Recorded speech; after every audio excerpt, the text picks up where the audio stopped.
धर्मसंस्थापनार्थाय संभवामि युगे युगे. A heartfelt gratitude to each and everyone supporting us in this journey. Chapter 1, Arjuna Vishada Yoga. We have divided the video into 3 parts for the convenience and condensed form of videos, which will be posted in the same week. Please note the format which we will follow for this chapter. Dhyana Shloka and its translation. Introduction. Context of the Gita. Introspection and decoding the first shloka.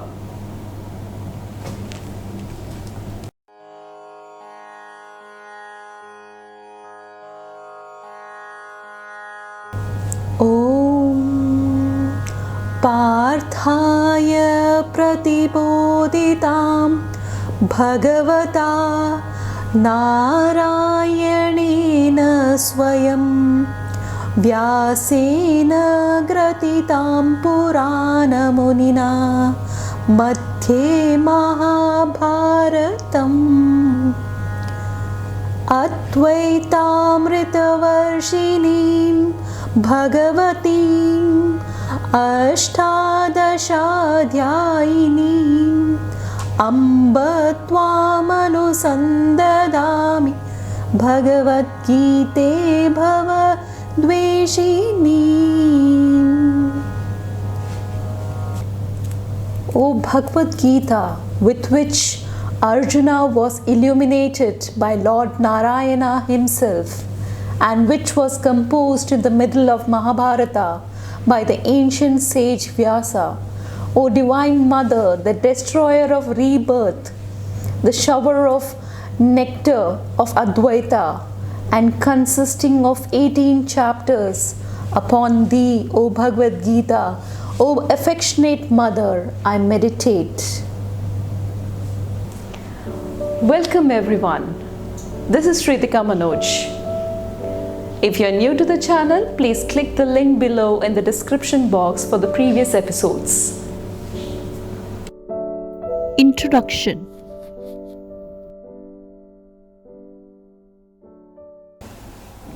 Whether it is from the ancient times or the modern day perspective, the Bhagavad Gita speaks to anyone who feels that the mind is a battlefield. Each day upon waking up, we have a choice to make. Who will we choose? Our higher and true self or our ego? The days when we decide to listen to our true selves are usually those days when we are actually living in purpose and abiding by our true nature. And the days when we choose our ego are probably the most difficult days, as we feel that we are living a battlefield. The Bhagavad Gita is one of the ancient poems derived from the epic, the Mahabharata. Throughout the history, the Mahabharata has been quoted the longest poems, having over 1 lakh shlokas. And Bhagavad Gita is only a part of this huge text. Texts like Upanishads and Dhammapada are also part of this epic Mahabharata, but it is the Bhagavad Gita which is cited to give the key to the personal transformation. The Bhagavad Gita is a map and a guidebook which tells you how to live life effectively in this world of challenge and change. The whole story of the Bhagavad Gita takes place at the battlefield of Kurukshetra, upon which the 2 sides of the family, Kauravas and the Pandavas, are preparing for the battle. So we explore what happens when Arjuna has to make some life-changing decisions, specifically the decision to whether battle against his own family members in a war of good versus evil, and the importance of living a life of truth and purpose. The most interesting and often misunderstood aspect of the Bhagavad Gita is that it is entirely representational and highly symbolic in nature, which means that there is no real battlefield or a fight to be won, but it is an entire representation of the battle which goes on in our minds day to day. And it is an invaluable way to understand how to overcome any difficulty or self-doubt. Unlock the Gita series is just this, to explain and decode the message that is hidden in the Bhagavad Gita. Context of Gita. Arjuna's crisis is acutely modern, and Arjuna represents all of us. The context of the Bhagavad Gita begins at the battlefield when Arjuna asks Krishna to take his chariot between the two armies. He looks at both the armies and wonders where should he start.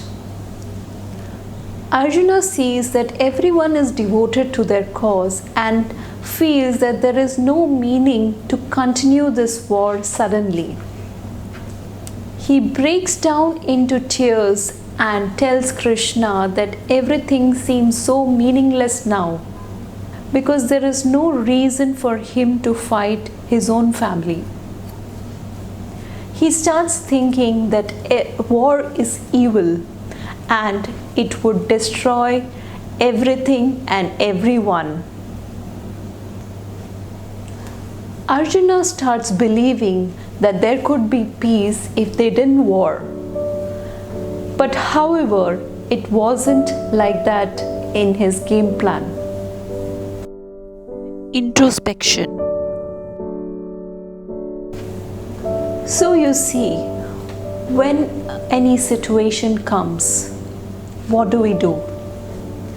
We either try to escape or quit the situation, try to change the situation completely, or start grieving about it all over again. This is where the Bhagavad Gita teaches us life is not about changing the situation or escaping it. It is about transforming our mind's conditioning. Millions of people never really self-analyze themselves as they are preoccupied or busy with their life schedules,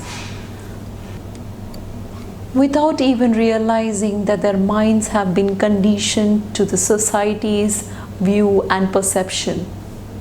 So the first chapter deals with self-analysis, a diagnosis of our suffering. The chapter is titled Arjuna Vishada Yoga, where Arjuna represents us, Vishada, suffering, distress, and Yoga, which means state of mind. So we can retitle it as our distressed state of mind.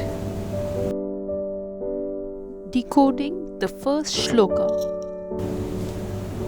The chapter has 47 shlokas and it can be divided into 5 segments.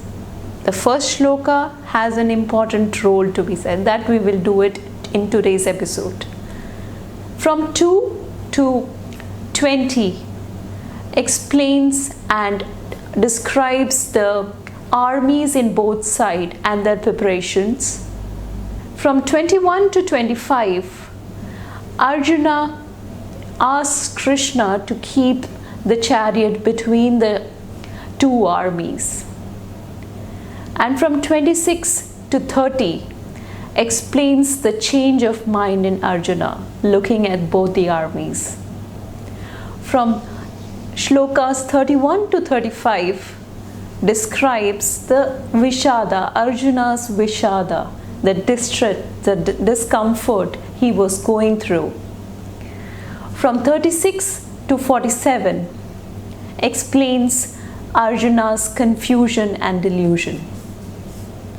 So it's time to decode the first shloka of the chapter. It will give you the right opening to the understanding of the chapter. What is Bhagavad Gita without shlokas? So let's begin with the first shloka. Dhritarashtra उवाच धर्मक्षेत्रे कुरुक्षेत्रे समवेतायुयुत्सवः मामकाः पाण्डवाश्चैव किमकुर्वत Sanjay. Translation: Dhritarashtra said, O Sanjaya, after gathering on the holy field of Kurukshetra and deciding to fight, what did my sons and the sons of Pandu do? Here I would like to make a disclaimer. Self-analysis should be done only for you, yourself.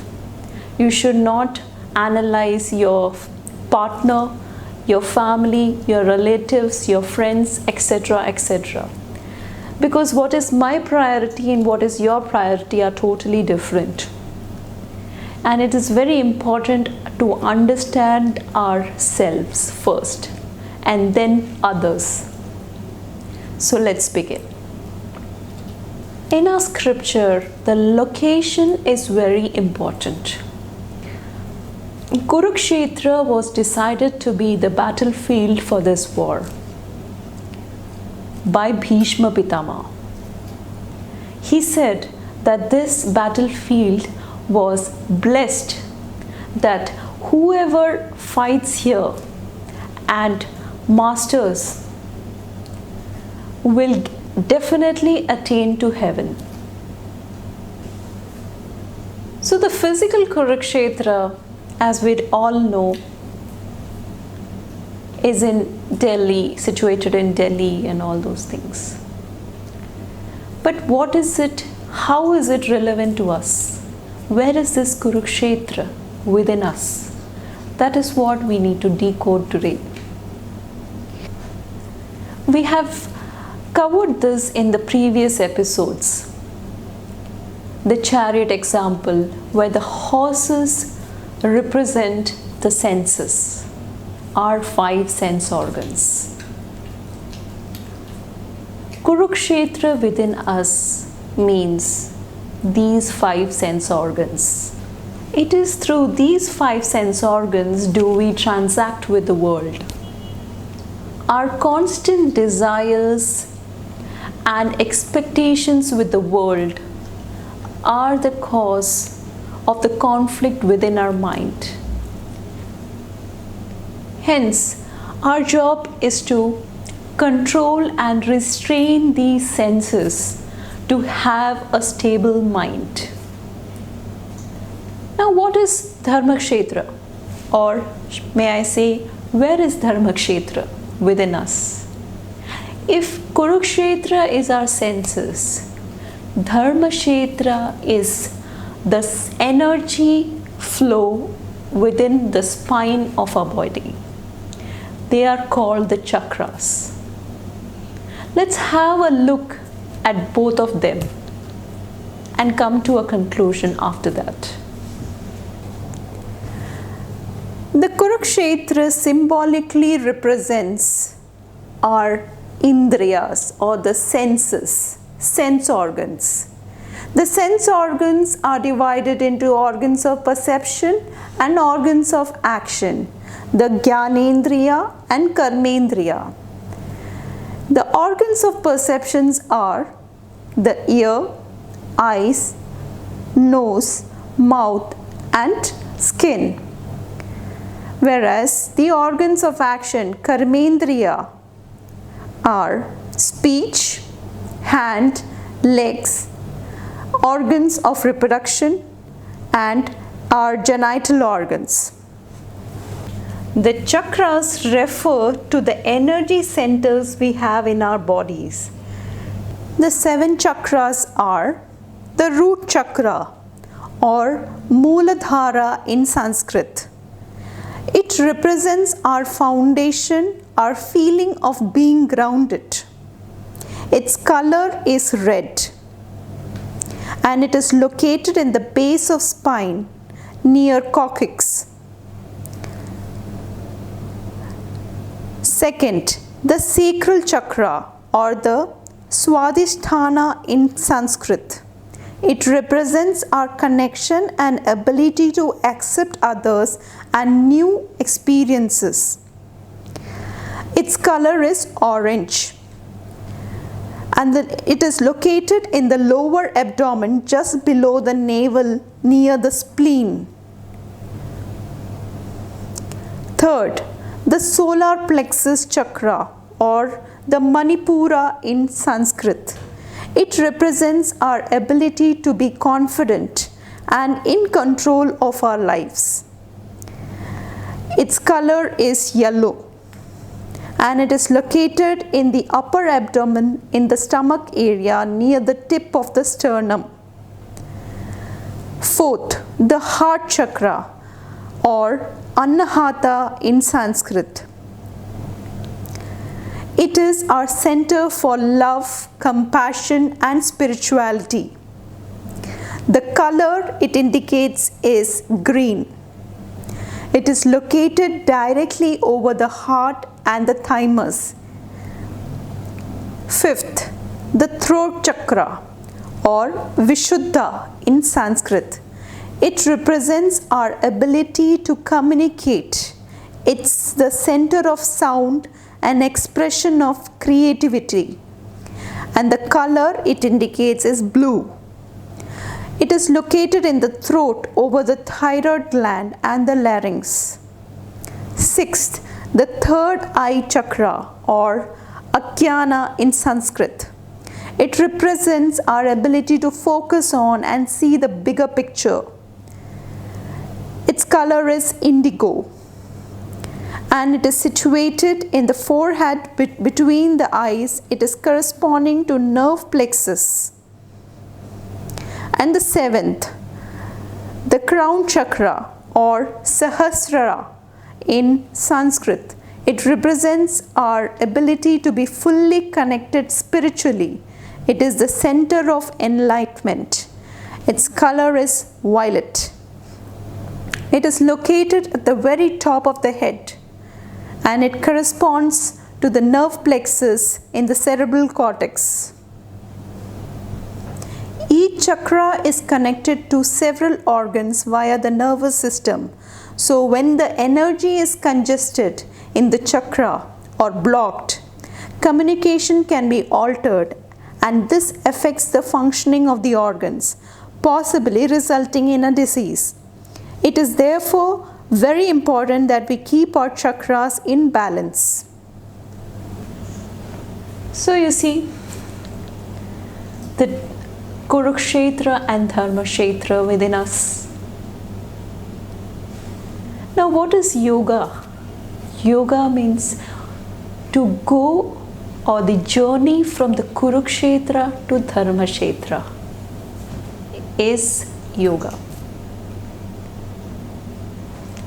Now what is Dhritarashtra asking in this shloka? But before that, who is Dhritarashtra? Who is he representing? Dhritarashtra, as you know, has been described as a blind king of Hastinapur. Blindness represents ignorance within us, the ignorant person within us. And who is Sanjaya, whom he is talking to? He is the minister there, describing him as a minister. Whenever there is an issue, we start introspecting within us, asking, whether or not this act of mine was right or wrong. That introspection is Sanjaya. Sanjaya, as in Mahabharata, has been described to be given a boon to look far away. What's going on, with the events going on far away. What does that mean? That conflict within our mind is being checked by the ignorant mind. So the ignorant mind is asking, after having Kurukshetra and Dharmakshetra within us, what did we do? Did we even realize the self? Did we bother to ask, who am I? Did we ever bother to resolve the conflict within us? This is the question Dhritarashtra is asking in this first shloka. What did we do after coming to the Kurukshetra and Dharmakshetra? I would like you to think over it. What did you do to inquire about the self? What did you do to reach your eternal self? With this question, I would like to end today's episode. We'll come back with another episode, another part, explaining the various other concepts which will decode the rest of the message. Thank you and stay tuned for the next episode. सर्वे भवन्तु सुखिनः सर्वे सन्तु निरामयाः सर्वे भद्राणि पश्यन्तु मा कश्चित् दुःखभाग् भवेत् शान्ति शान्ति शान्तिः